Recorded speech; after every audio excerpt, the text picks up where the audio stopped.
Bom dia a todos, bem-vindos ao novo workshop de desenvolvimento físico da base ao topo. Portanto, este workshop encontra-se na sequência dos 5 workshops que nós temos programados, tendo que o primeiro foi os princípios da base ao topo, o segundo relacionado com o desenvolvimento técnico e este terceiro relacionado com o desenvolvimento físico. Nós de seguida teremos desenvolvimento tático e desenvolvimento mental, da base ao topo, portanto dentro da mesma ideia. Nós nesta primeira apresentação vamos falar sobre alguns princípios e a forma como nós conseguimos chegar a algumas destas ideias e em termos de explicação de alguns aspectos que vamos falar depois no resto do workshop. Portanto, em termos de desenvolvimento da componente física, não é? Portanto, para nós conseguirmos, tal como em qualquer outra das áreas, nós para conseguirmos fazer uma análise do que é necessário trabalhar em cada uma das fases, é fundamental que nós consigamos caracterizar, não é? Portanto, o ténis nas suas diferentes áreas. E as suas diferentes áreas, neste caso as 4 áreas principais, são a área técnica, a área tática, física e mental e, obviamente, relacionado com a calendarização e com o planeamento, não é? Portanto, que é necessário para nós conseguirmos ajudar a que o atleta consiga render o seu máximo, não é? Portanto, nos diversos momentos da época. Este desenvolvimento, esta caracterização do ténis vai-nos ajudar e vai-nos dar conhecimento e ferramentas para nós podermos subdividir os aspectos que nós encontramos, não é? Portanto, que são necessários para o sucesso no nível de alto rendimento e depois organizá-los ao longo do tempo, ao longo destas fases de desenvolvimento do atleta, não é? Portanto, a médio e longo prazo, desde a base, não é? Portanto, até ao topo. Não é? Portanto, é nesta ideia que nós temos estes workshops temáticos têm sido desenvolvidos e obviamente que relacionados com a parte física, não é? Portanto, será idêntico. Obviamente, como eu disse, que a parte física não estará independente das outras, portanto, todas as áreas estarão interligadas, não é? Portanto, isto estão muito relacionadas com o desenvolvimento biológico ou com o desenvolvimento maturacional do atleta, quando nós falamos do trabalho nas diversas faixas etárias. Não é? Portanto, para vos dar um exemplo, não é? Portanto, a componente técnica e a componente física estão diretamente interligadas, por várias razões, nos escalões mais baixos, nos níveis mais baixos, simplesmente pelo facto de que o miúdo, aluno, atleta, não é? Portanto, não consegue realizar determinados aspectos do ponto de vista técnico, simplesmente porque não tem ainda as capacidades coordenativas, físicas e de força, não é? Portanto, para conseguir executá-las pelo menos da forma como nós visualizamos, não é? Portanto, que deva ser a forma correta. Portanto, apesar de que todas estas áreas estão interligadas, não é? Portanto, nós ligamos as mesmas no primeiro workshop, nós neste momento vamos tentar subdividir as mesmas, não é? Portanto, para conseguir subdividir as mesmas, de modo a analisar uma por uma, já analisámos a parte técnica, vamos neste momento, não é? Portanto, à parte física. O planeamento é algo que vai estar diretamente ligado com todas as áreas, mas também com a parte física, nomeadamente na organização do desenvolvimento, não é? Portanto, do atleta a curto, médio e longo prazo, é necessário pensar o que é que nós realmente queremos, não é? Portanto, em cada uma das fases e conseguir organizar o calendário e o planeamento de treinos, de modo a que as capacidades que nós queremos que sejam desenvolvidas tenham um tempo para conseguirem ser desenvolvidas da forma correta, não é? Portanto, e que possam ser estimuladas, não é? Portanto, da forma correta através dos exercícios e do processo de treino ao qual nós iremos submeter os nossos alunos /atletas. Portanto, a componente física, não é? Portanto, é aquela que nós iremos abordar mais nesta sessão, está naturalmente interligada, não é? Portanto, com todas as outras componentes. A componente física é aquela que nós iremos abordar mais neste momento, está naturalmente interligada com todas as outras componentes, não é? Portanto, nós vamos isolar um pouco ao longo deste workshop. Portanto, da mesma forma como nós falámos para a parte técnica, não é? Portanto, quando nós falamos da parte física, nós temos de conseguir olhar para o atleta e olhar para a situação de jogo, não é? Portanto, e conseguir perceber o que é que está em causa aqui do ponto de vista físico.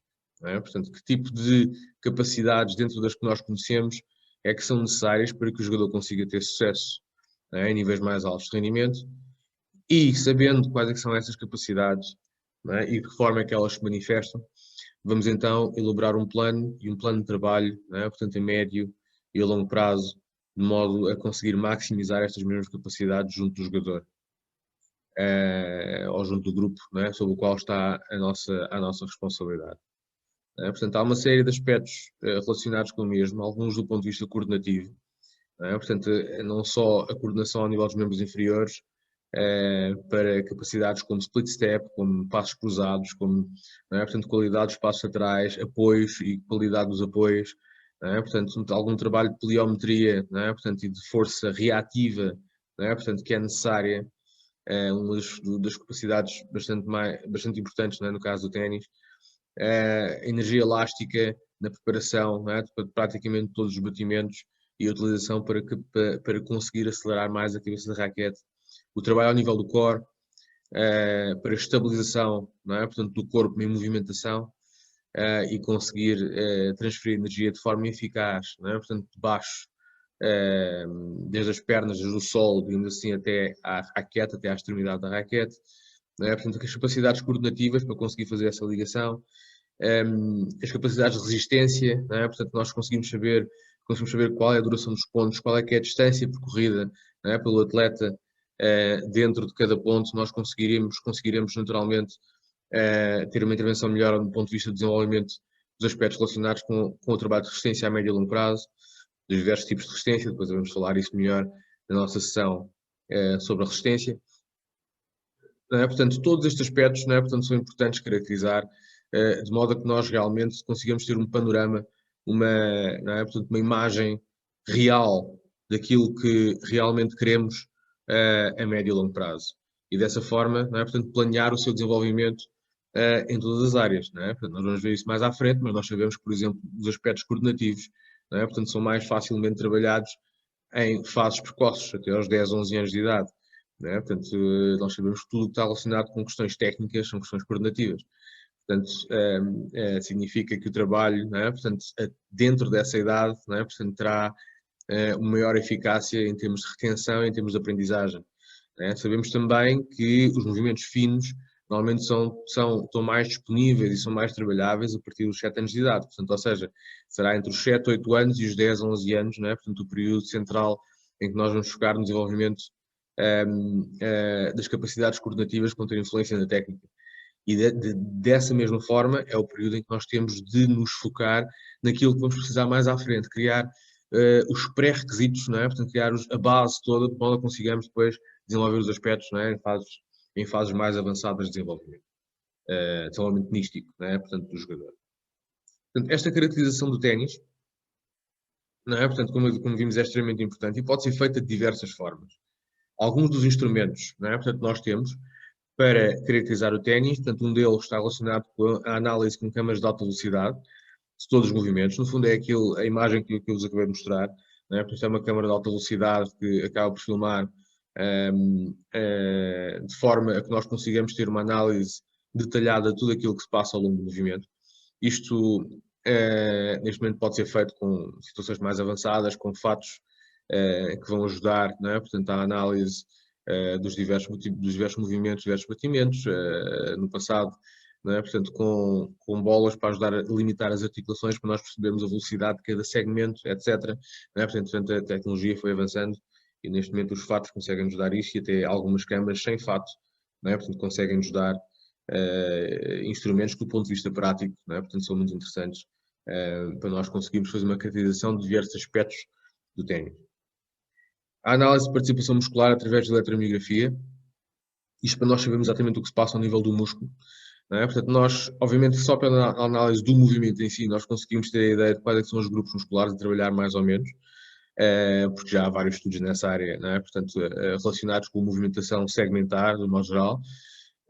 Mas, no entanto, se nós fizermos uma análise, não é? Portanto, nas situações, uma análise real da ativação do músculo nos diversos momentos do batimento, nós conseguimos perceber realmente de que forma é que está a trabalhar, não só que músculos é que estão a trabalhar e como, não é? Mas de que forma, quando é que são realmente ativados, quando é que é o pico máximo de contração para conseguir tirar o máximo de rendimento de um determinado movimento. Não é? Portanto, e dentro dessa forma, dentro desse modelo, podemos depois desenvolver modelos de trabalho de força e de trabalho coordenativo, de modo a estimular esse tipo de padrão, não é? Portanto, digamos assim, que nós sabemos ser um padrão de sucesso, não é? Portanto, e que nós queremos desenvolver a médio e longo prazo. Esta estimulação, obviamente, deve ser uma estimulação contínua e prolongada, não é? Portanto, e tendo em conta, não é? Portanto, os períodos centrais de desenvolvimento do jogador a médio e longo prazo. Outro instrumento que nos dá bastante informação sobre, neste caso, sobre os aspectos relacionados com a movimentação e com a resistência, é a análise GPS no corte. Basicamente, os jogadores podem ter um GPS colocado nos calções, né, na parte de trás, normalmente é onde se coloca, ou dentro de um colete, se for realmente para um estudo realizado, né, portanto, com essa perspectiva. E depois, com este GPS, nós conseguimos perceber, não é? Portanto, quanto é que um jogador se mexe no corte, quais é que são as distâncias percorridas de um modo geral em cada ponto, não é? De um modo geral em cada set, em cada encontro, em cada, não é? Portanto, por X tempo, depois depende da nossa análise, temos de perceber quantos metros é que o jogador se move de cada vez, quantas vezes é que muda a direção em cada ponto e ao longo de um set, não é? Portanto, ao longo de um determinado número de pontos, caracterizando dessa forma todo o trabalho que nós realmente depois podemos desenvolver e queremos desenvolver do ponto de vista do trabalho, desenvolvimento de aspectos relacionados com a velocidade, com a agilidade e com a própria resistência, dos diversos tipos de resistência, que depois falaremos também sobre isso, não é? Portanto, um pouco mais à frente. Portanto, o GPS tracking é outro instrumento que pode ser utilizado. Temos depois os testes de respiratórios, no fundo, que acabam por medir a capacidade aeróbia máxima de cada um e o limiar anaeróbio, ou seja, o limiar anaeróbio, o momento a partir do qual, não é? Portanto, o jogador começa a entrar em fadiga de forma mais acelerada através da acumulação de lactato. Portanto, esta é uma forma, depois haverá outra forma também, que já vamos falar daqui a bocado, para medir este aspecto, não é? Portanto, isto normalmente é feito através da análise de trocas gasosas, ou seja, com pequenas máscaras para analisar as trocas gasosas e com base nisso, não é? Portanto, retirar conclusões relacionadas com a capacidade aeróbia e com o limiar anaeróbio. Alguns dos indicadores de resistência, neste momento o VO2 máximo não é já considerado, não é? Portanto, um dos principais fatores de resistência no caso do ténis, no entanto, serve sempre como uma base, não é? Portanto, de trabalho de resistência. Capacidade de autorreflexão, não é? Portanto, aqui acaba por ser a nossa capacidade para a análise de tudo aquilo que nós vamos vendo e analisando, porque uma coisa é fazermos essa análise com base apenas nos dados, ou conseguimos cruzar a mesma com a nossa experiência, não é? Portanto, com a experiência da modalidade, não é? Retirando mais sumo e retirando mais proveito de todos os dados que nós possamos recolher, não é? Dentro destas análises. Isto é um fator fundamental, é nós sermos capazes, não é? Portanto, de operacionalizar do ponto de vista prático tudo aquilo que retiramos do ponto de vista de testes mais ou menos laboratoriais. A análise de concentração de ácido lático no sangue é outra forma de nós conseguirmos medir também o limiar anaeróbio e a concentração de lactato e tolerância, não é? Portanto, o ácido lático também, alguns fatores importantes quando falamos, não é? Portanto, de níveis mais altos de rendimento, de modo a conseguirmos potenciar as capacidades dos alunos dos alunos atletas, neste caso, não é? Portanto, neste nível já são atletas que estão à nossa frente, não é? Portanto, para conseguirmos não só, portanto, potenciar, como eu disse, mas também, aquilo que vamos ver aqui, caracterizar o ténis e perceber, não é? Portanto, se um ponto dura 10 segundos, quais é que são as consequências fisiológicas disso a nível corporal, não é? Portanto, se um ponto dura 3 segundos, se um ponto dura, não é? Portanto, os diversos valores. Portanto, nós, através desta bateria, nós conseguimos analisar os aspectos relacionados com a força, conseguimos relacionar os aspectos relacionados com a resistência, não é? Portanto, com velocidade, com agilidade, e com mais alguns outros aspectos, não é? Portanto, do ténis. Isto são alguns dos instrumentos, há mais instrumentos, obviamente, para conseguir caracterizar, testes físicos, não é? Portanto, e outros, mas outros testes físicos, e são alguns deles, tá bem? Portanto, testes psicológicos, etc. Quando estamos a falar, não é? Portanto, do programa físico, há várias formas e vários exercícios, não é? Portanto, que nos podem conseguir levar a um determinado fim. Por isso é que é importante que nós consigamos perceber os princípios por trás da aplicação desse exercício. Não é? Vivemos neste momento um mundo de muita informação, especialmente visual, não é? Portanto, disponível a toda a gente. Nós, não é? Portanto, enquanto especialistas na determinada área, temos de ser capazes de perceber os princípios por trás dos mesmos, por trás do desenvolvimento que nós queremos que o nosso aluno, atleta, faça, e depois, ao analisar um exercício, sermos capazes de identificar se esses aspectos estão lá presentes ou não, não é? Portanto, como é que estão presentes, como é que estão a ser trabalhados, não é? Portanto, e se realmente podem ser interessantes ou não para o nosso trabalho diário com algum atleta que estamos a desenvolver um trabalho semelhante, não é? Portanto, ou o que é que pode ser ajustado, não é? Portanto, nos diversos pontos desse desenvolvimento. Há aqui dois vídeos que eu vos apresento, de programas que são de vídeo, portanto, basicamente mostram algumas baterias de exercícios, um mais pequeno do Leighton Hewitt, na altura em que jogava, neste momento já não joga, não é? Portanto, mostrando alguns exercícios, não só de core, mas de outras situações, não é? Em que nós depois mais à frente iremos analisar estes aspectos e cada um destes exercícios dentro de cada uma das vertentes de trabalho, não é? Portanto, que iremos falar, não é? Portanto, trabalho de força, resistência, velocidade, não é? Portanto, flexibilidade, etc. Não é? Portanto, e como é que nós podemos analisar dentro dos princípios apenas, obviamente não teremos tempo para ir a fundo a cada uma destas questões. Um outro programa, vídeo, é um programa basicamente um vídeo que mostra bastantes exercícios que são aplicáveis ao ténis, é um vídeo do Potro, que eu gosto de passar nos workshops e nos cursos, de modo geral, em que passa um pouco por todas as componentes, não é? Portanto, que um jogador pode fazer, quase todas as componentes que um jogador pode trabalhar ao nível da preparação física no ténis, isto obviamente adaptado ao alto rendimento, não é? Portanto, grande parte destes aspectos, os miúdos no seu desenvolvimento vão fazer exercícios muito semelhantes, mas obviamente com cargas diferentes em diferentes períodos do seu desenvolvimento, vão fazer todos estes exercícios, não é? Portanto, em todas as fases, não é? Portanto, isso obviamente numa fase de melhoria, não é? Portanto, das diversas capacidades associadas à idade. E o transfere para dentro do campo, não é? Portanto, alguns dos aspectos trabalhados, não é? Portanto, fora.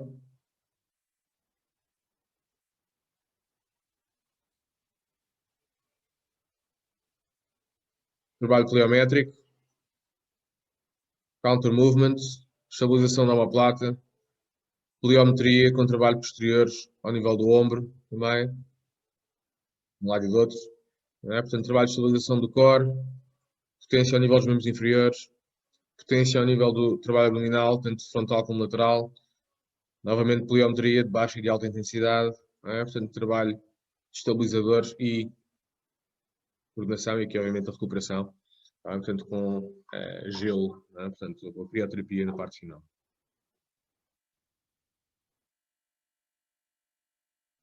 Assim, quando nós falamos em trabalho, em fatores físicos a ter em conta no ténis, não é? Portanto, nós normalmente falamos dos 6 aspectos que estão aqui apresentados. Não é? Portanto, o primeiro aspecto, ou um dos primeiros aspectos, que é o primeiro em termos de ordem de trabalho, são os aspectos coordenativos. Portanto, a coordenação é um fator extremamente importante em tudo aquilo que vai passar a seguir no rendimento do próprio jogador a longo prazo. E é fundamental que nós consigamos realizar um trabalho adequado até ao sub-11, sub-12, não é? Portanto, com os alunos nesta idade, de modo a que não só a coordenação do ponto de vista geral, não é? Portanto, esteja bem desenvolvida, como a coordenação depois mais específica da modalidade, principalmente nas idades, como falámos, entre os 8, não é? Portanto, 7, 8 e os 10, 11 anos, não é? Portanto, seja trabalhada da melhor forma possível, de modo a conseguir dar-lhes as armas, não é? Portanto, necessárias para trabalho mais à frente. Portanto, a coordenação vai ser limitativa de tudo o resto do ponto de vista de execução técnica ou tática, não é? Portanto, e é um dos aspectos que nós devemos focar mais nas idades precoces. A seguir a isso temos a força, não é? Portanto, a força é uma capacidade extremamente importante no ténis.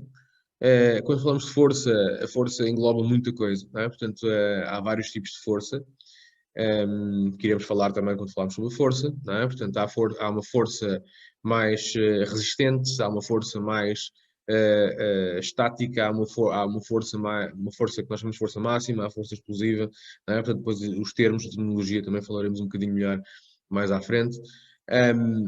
De qualquer forma, estes diferentes tipos de força não são todos trabalhados ao mesmo tempo, não é? Portanto, são trabalhados em diferentes fases, de formas diferentes. A força é algo que vai estar presente no trabalho de um aluno atleta ao longo do tempo, a partir dos 8, 9, 8, cá um pouco cedo, mas 9 anos, não é? Portanto, 9, 10 anos de idade.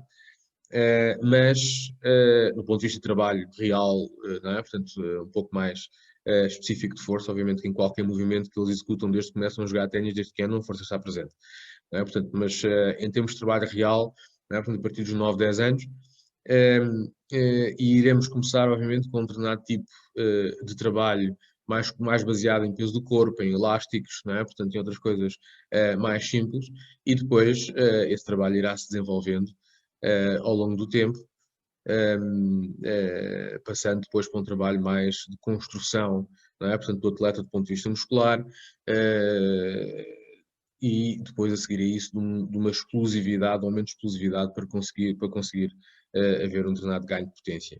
Isto sem descurar, obviamente, a prevenção de lesões que deve estar presente ao longo do atleta, ao longo do tempo. Portanto, nós iremos falar melhor sobre isto.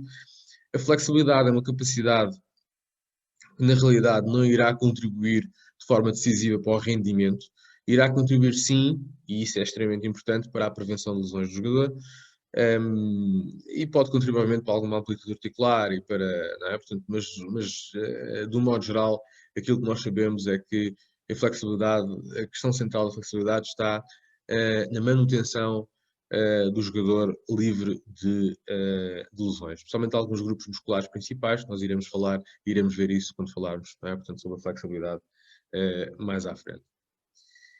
A velocidade, se nós analisarmos a velocidade, de modo geral, está relacionada com duas capacidades, com a combinação de duas capacidades, mais uma, não é? Portanto, ou seja, podiam ser três, mas na realidade são duas mais importantes, não é? Portanto, depois uma não tão importante, mas que também entra dentro da equação. O primeiro aspecto relacionado com a velocidade está relacionado com a frequência, não é? Portanto, dos movimentos. E a frequência dos movimentos é um aspecto coordenativo. Portanto, essa própria frequência, essa frequência da movimentação, não é? Portanto, vai estar muito relacionada com a capacidade coordenativa do aluno-jogador, não é? Portanto, como já vimos, deve ser desenvolvida em fases mais precoces. Para além disso, a força vai desempenhar um papel extremamente importante, especialmente alguns tipos de força, que iremos ver mais à frente, um papel muito importante no desenvolvimento da velocidade. Não é? Portanto, o que significa que nós, para trabalharmos velocidade, na realidade, o que nós estamos a trabalhar é coordenação e força. Daí ser uma capacidade que vai estar muito dependente destas duas primeiras. Não é? Portanto, e dessa forma é que nós conseguimos realmente potenciar os aspectos relacionados com a velocidade no jogador e no atleta. A agilidade está muito relacionado com os aspectos coordenativos, obviamente, portanto, é uma espécie de velocidade, não é? Portanto, mas com mudanças de direção. Portanto, vai estar muito relacionado com os aspectos coordenativos e com os aspectos de força, não é? E força, não só força reativa, mas também a força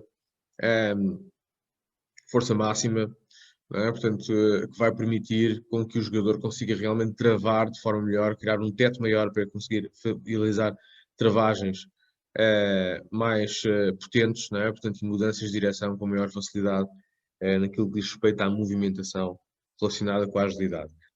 Quando falamos de resistência, há vários tipos de resistência, não é? Portanto, resistência no ténis pode ser uma resistência mais de base, que está sempre presente, não é? Uma resistência mais específica, não é? Portanto, à qual nós chamamos de resistência intermitente, e que na fase em que nós iremos falar também um pouco mais sobre resistência, mais à frente também iremos especificar um pouco mais este aspecto. A resistência está sempre presente desde o início, mas obviamente que vai ganhando mais influência e maior importância à medida que o jogador vai se aproximando de níveis de rendimento mais altos, visto que numa fase inicial dos aspectos coordenativos, dos aspectos técnicos e técnico-táticos, e aspectos de controle emocional, etc., não é? Portanto, serão as prioridades. O que não quer dizer que nós, por exemplo, há uma série de aspectos do ponto de vista mental, não possamos e não devemos utilizar, inclusive o trabalho físico. O trabalho físico faz com que o jogador consiga, às vezes o jogador pode não ter ainda níveis técnicos para conseguir chegar a determinados pontos de cansaço, não é? A determinados pontos de entrega, não é? Portanto, a partir dos quais nós conseguimos trabalhar uma série das capacidades mentais também. No entanto, pode não ter essas capacidades técnicas para executar dentro do campo, mas pode já, não é? Portanto, pode começar a fazer as mesmas em situações facilitadas do ponto de vista técnico, mas extremamente exigentes, né, do ponto de vista físico, para conseguir trabalhar alguns dos aspectos que nós consideramos de trabalho constante dentro da matriz, não é? Portanto, e que são importantes desenvolver desde o início e manter esse desenvolvimento, não é? Portanto, a médio e longo prazo. Portanto, de um modo geral, não é? Portanto, nós vamos falar um bocado melhor sobre isto na última apresentação, mas de um modo geral, um jogador quando começa, não é? Portanto, deve estar mais focado nos aspectos coordenativos, não é? Nós devemos estar mais focados no desenvolvimento dos aspectos coordenativos, dos aspectos passando depois aos aspectos de força resistente, não é? Portanto, muito mais com o peso do corpo, através de elásticos, etc. Flexibilidade para manutenção dos níveis, não é? Nas articulações e nos pontos de controle principais, mantendo o jogador livre de lesões, não é? Portanto, e estes três aspectos, coordenação, força e flexibilidade, que nós o fizemos em condições, numa fase mais precoce, acabam por ter influência direta na velocidade e na agilidade, e essa velocidade e agilidade, não é? Portanto, vai contribuir para que o atleta consiga ter mais sucesso também ao nível do corte, nas suas movimentações, nas suas estabilizações, antes dos batimentos, etc. A resistência, pelo facto de aumentarmos as cargas de treino ao longo do tempo, fazemos exercícios mais longos, estamos já a trabalhar resistência de base ou outro tipo de resistência, dependendo da forma como nós organizamos os tempos de execução e de pausa. Não é? Portanto, a resistência vai aumentando, vai ganhando importância à medida, não é? Portanto, que vamos avançando no tempo, e isso tornando-se mais relevante, obviamente, quando o jogador começa a ter que fazer torneios consecutivos e com muitos jogos consecutivos de elevado desgaste físico e não só.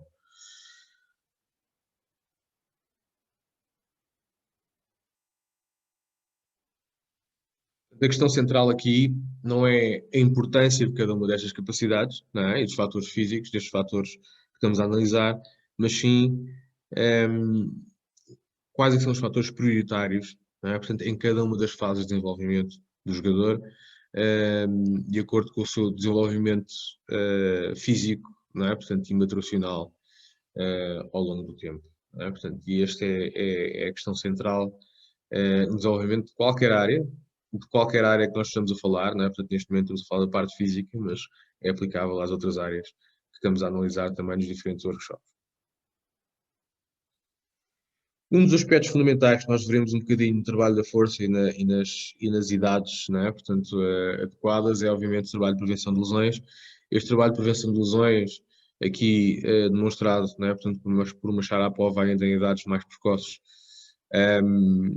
e com algum trabalho de elásticos, não é? Portanto, associado, que é aquele que nos permite, que é mais fácil fazermos no campo, nos permite fazer quando estamos em viagens, em torneios, etc. Não é? Portanto, tudo o que é feito com base no peso do corpo, com base em elásticos, com base em instrumentos de fácil manuseabilidade, não é? Portanto, é que não exigem níveis técnicos muito elevados para conseguir executar, não é? Portanto, com algum benefício.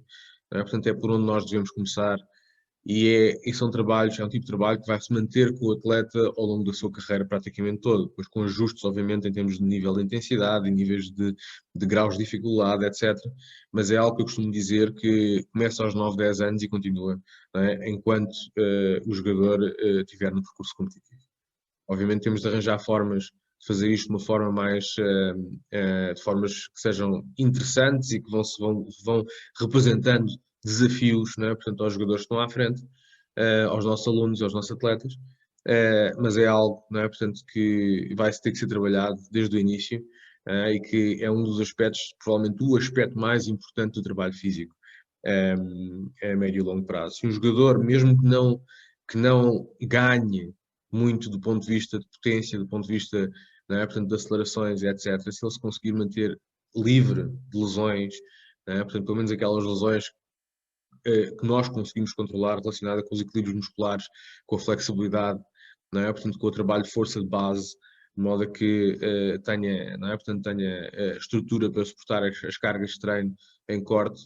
Portanto, só estes aspectos já vão ajudar, vai ajudar imenso ao desenvolvimento do jogador e vai fazer com que ele consiga realmente construir a sua confiança com base no trabalho contínuo, sem interrupções. Isso é um dos aspectos fundamentais quando falamos de trabalho físico.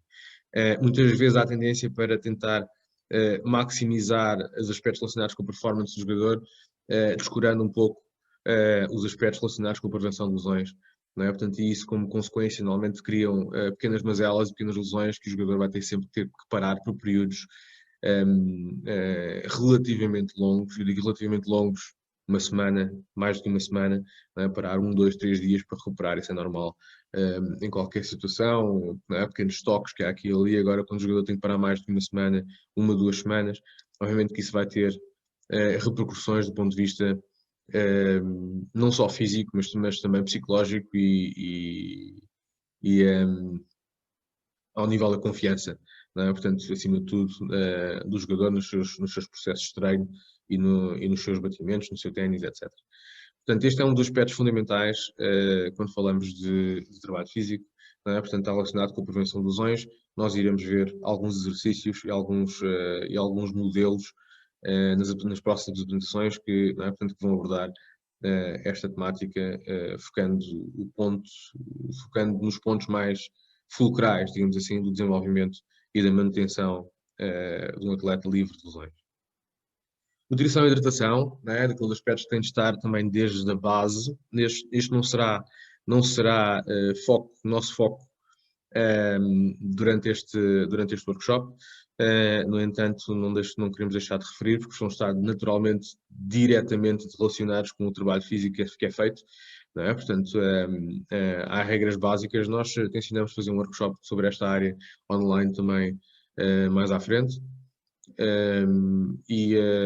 Mas obviamente que, portanto, tudo o que está relacionado com aquilo que o atleta come e bebe e descansa, não é? Portanto, são aspectos fundamentais para a evolução enquanto atleta e para a manutenção também do corpo livre de lesões, não é? Portanto, da motivação, da confiança, etc. Não é? Portanto, aquilo que nós comemos, aquilo que nós bebemos e a forma como nós nos tratamos a nós próprios, obviamente, tem um impacto direto, não é? Portanto, na nossa energia e na forma como nós também lidamos com uma série de situações adversas, não é? Portanto, que se vão deparando ao longo do tempo, e neste caso, não é? Portanto, relacionadas com o ténis e com os jogos.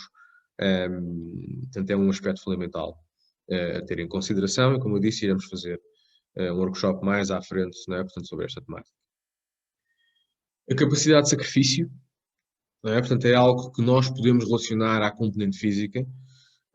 Obviamente que não está só relacionado com a componente física, mas a capacidade, não é? Portanto, de sacrifício e a superação, não é? No fundo, os próximos pontos também que estamos a falar, acabam de estar muito relacionados com o facto do atleta ou do aluno conseguir chegar a níveis, não é? Portanto, que estejam perto da sua exaustão, sem querer utilizar esta palavra de forma incorreta, não é? Portanto, mas a níveis de cansaço bastante elevados, não é? Portanto, e ser capaz de dar mais um bocadinho.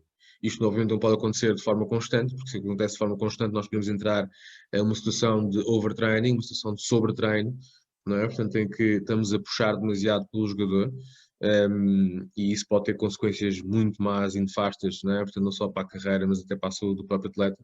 Mas é necessário habituá-lo de forma regular a ser capaz, habitual, não é? Portanto, a ser capaz de dar mais um pouco a partir do momento, não é? Portanto, em que eles pensam que já deram tudo. Não é? Portanto, isto desde idades, não é? Portanto, desde idades muito precoces, ou seja, desde um nível 3 dentro daquilo que nós estabelecemos na matriz, não é? Portanto, o jogador começar a habituar-se a determinado tipo de situações em que realmente consegue ir um pouco mais além. E é mais fácil nós conseguirmos este tipo de capacidade de sacrifício, não é? Portanto, e de superação, criando desafios constantes. Desafios, nós iremos falar um pouco sobre isso na parte mental, desenvolvimento mental, mas do ponto de vista físico também, não é? Portanto, criando, não é? Portanto, pequenos desafios constantes que faz com que o jogador esteja sempre de entrar em zonas para o qual não está confortável. E ao fazer isso de forma constante, habitua-se a lidar com o que é desconfortável, habitua-se a resolver problemas, habitua-se a lidar com ele próprio nessas próprias situações, o que vai ajudar bastante, não é? Portanto, em grande parte das situações adversas que terá que enfrentar no futuro, nomeadamente dentro do campo, não é? Portanto, quando está sozinho e tem de enfrentar um adversário que não conhece em lado nenhum, em situação de altitude ou num campo que não está tão em condições, ou etc, etc, etc. Portanto, várias situações que podem acontecer neste sentido. Portanto, o desenvolvimento físico, não é? Portanto, através do desenvolvimento físico nós conseguimos também chegar um pouco à capacidade de sacrifício e à superação, não é? Portanto, desenvolvendo, usando um pouco as capacidades físicas e o trabalho físico também, e a intensidade do trabalho dentro do corte, que no fundo é trabalho físico, também técnico-tático, mas físico, não é? Portanto, conseguimos chegar a alguns aspectos mentais que são determinantes, e que nós consideramos são valores e aspectos de trabalho constante, quando falamos de desenvolvimento a longo prazo, de um atleta.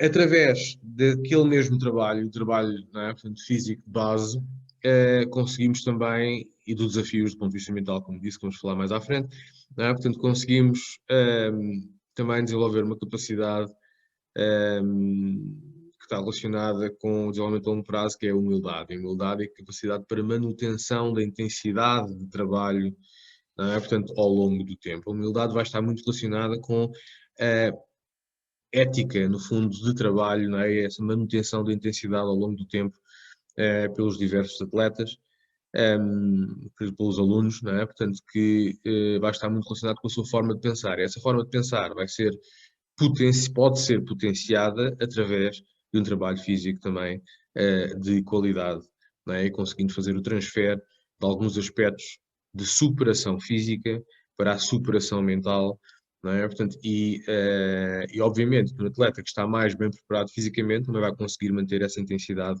não é? Portanto, ao longo de mais tempo, não é? Seja durante o treino ou seja durante os jogos, não é? Portanto, a manutenção da intensidade é um aspecto fundamental que vai ser trabalhado não só do ponto de vista físico, através de trabalho de resistência, através de trabalho de força, nas diversas formas, que depois iremos ver algumas delas mais à frente, mas também na ligação destes aspectos, não é? Portanto, com o aspecto mental e com uma determinada forma de pensar, não é? Portanto, vai ser fundamental para o desenvolvimento do aluno, atleta a médio e a longo prazo. Por último, o calendário competitivo, não é? Portanto, é algo que também vai estar diretamente relacionado com o trabalho das capacidades físicas, não é? Portanto, nós, para conseguirmos ter tempo para trabalhar, não é? Portanto, as diversas capacidades que são necessárias trabalhar para que o jogador consiga atingir o seu máximo potencial, nós temos de organizar o nosso calendário de modo a dar tempo suficiente para que essas capacidades evoluam e se desenvolvam. Obviamente que isto tem de estar conjugado, não é? Portanto, com aquilo que nós queremos desenvolver do ponto de vista técnico-tático, não é? Com aquilo que nós queremos desenvolver do ponto de vista mental, não é? Portanto, mas há determinadas fases, não é? Portanto, de desenvolvimento biológico e desenvolvimento nutricional, em que é extremamente importante nós conseguirmos organizar de forma adequada o calendário, de modo a conseguir trabalhar o jogador, trabalhar o atleta, tendo em vista a manutenção da sua saúde corporal, em primeiro ponto, não é? E a prevenção de lesões que podem ser, que já vimos que podem afetar outros aspectos do jogo também, mas que podem ser até mais graves, não é? Portanto, do ponto de vista da carreira do jogador, e nós não queremos isso, não é? Portanto, temos de organizar o calendário competitivo e o calendário de treinos, neste caso, não é? Porque dá conhecido para podermos ter mais tempo para treinar, de modo a maximizar as capacidades do atleta. Isto normalmente acontece nas idades, acontece em qualquer idade, justamente nas idades em que os alunos normalmente querem competir mais, não é? Portanto, estão quase que obcecados, não é? Portanto, pela modalidade, e é importante que nós, enquanto treinadores, não é? Enquanto membros de uma equipa técnica, não é? Sejamos capazes de lhes ensinar, não é? Portanto, os diversos aspectos e a importância desses aspectos no desenvolvimento deles a curto, médio e longo prazo. Obviamente que há aspectos que só se trabalham em competição, mas também podemos criar dentro do calendário competitivo semanas em que são semanas de treino em competição, em que o jogador mantém-se a trabalhar do ponto de vista físico, não é? Portanto, e a competir, não é? Portanto, dentro da situação de competição que existe na altura. É basicamente uma semana de treino em regime competitivo, não é? Portanto, não realmente uma semana de competição em que nós tentamos ajudar o atleta a recuperar ao máximo para render ao máximo naquele período competitivo. Portanto, a organização do calendário e a planificação, não só anual, mas plurianual, do desenvolvimento dos atletas, é fundamental para nós conseguirmos organizar o desenvolvimento físico do mesmo, nas diversas capacidades que falámos anteriormente, não é? Portanto, que iremos abordá-las de uma forma mais específica nas futuras apresentações deste workshop.